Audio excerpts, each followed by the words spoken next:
Hello everyone, Max here with Fiction Rant with part 2 of my series where I give my 2 cents on various shows and what I think are their highs and lows using my very own set of criteria. First I'll give an overview of the show, then I'll tell you why I love it or don't love it as the case may be. I'll touch on the watchability today, including how cringy the show may get, and finish with my recommendation on whether or not you as a new viewer should watch the show, or in the case of things like Star Trek, which have multiple shows, I'll give you my recommendation on whether the show in question should be your first. This being part 2, I'll be talking about Star Trek The Next Generation. This is the show that really helped Star Trek hit its stride. It helped to set the aesthetic of the show. Gone were the levers and buttons of the original series, and here were the sleek digital displays and touchscreens. Gone were the uniform miniskirts, and here are the uniforms that change repeatedly but maintain a common theme of muscle shirts overlaid by new standard red, blue, and yellow that we see in the series today. The premise of Next Generation is pretty much identical to the original series.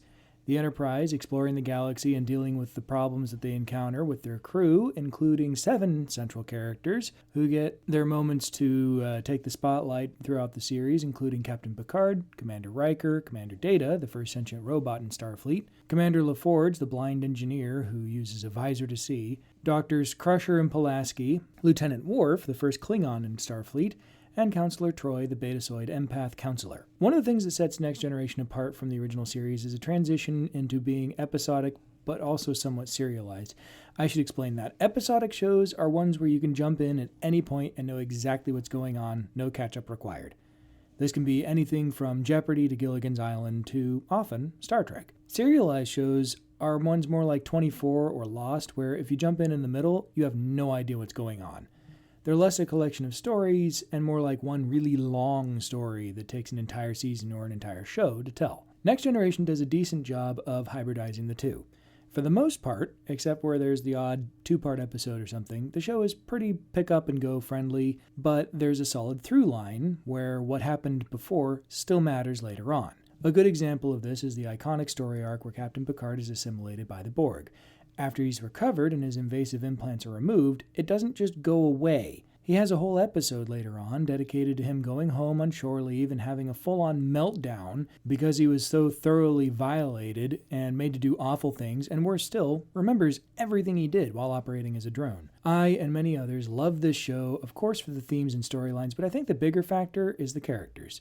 They're just so well developed over the course of the series. You can tell as an audience member that the cast members really love working together and are often having a blast working together. To this day, the cast makes frequent appearances at conventions where they laugh and reminisce about the fun times that they had on the show almost 40 years ago. All this means that watching everyone on screen dealing with situations as dire as the extinction of humanity or the destruction of the universe is still fun and exciting, but at the same time, you get to see much more personal stories for each of the characters, be that LaForge having a creepy pseudo-affair with a hologram of a fellow engineer, or Dr. Crusher getting it on with a candle, or, Captain Picard having an emotional breakdown while visiting his family.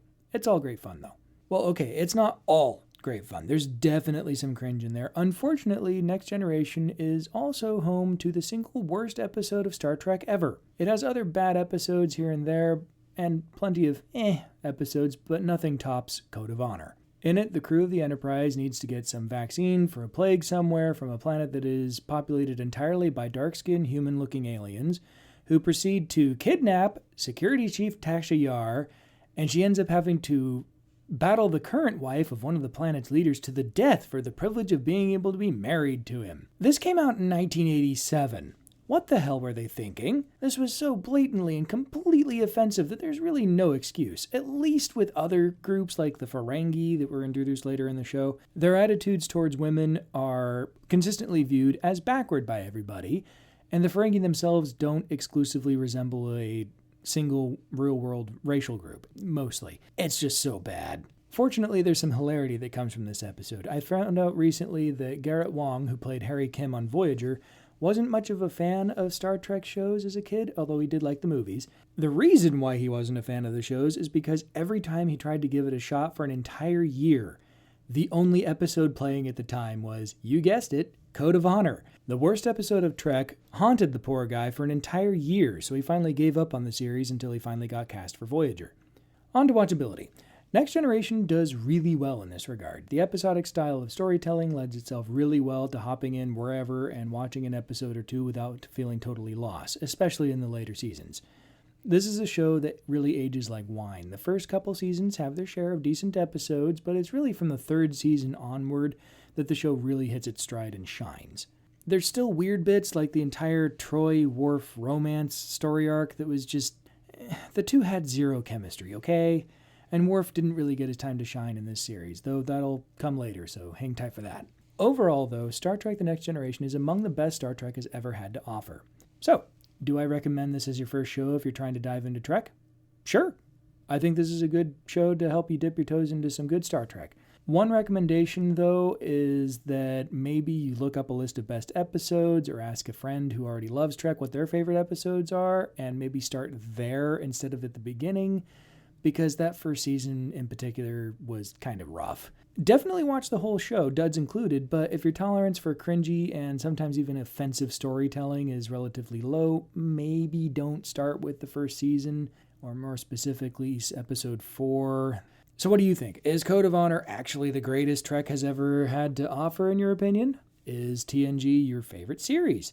Maybe your most hated series? Let me know in the comments below, and until next time, live long and prosper, and may the Force be with you.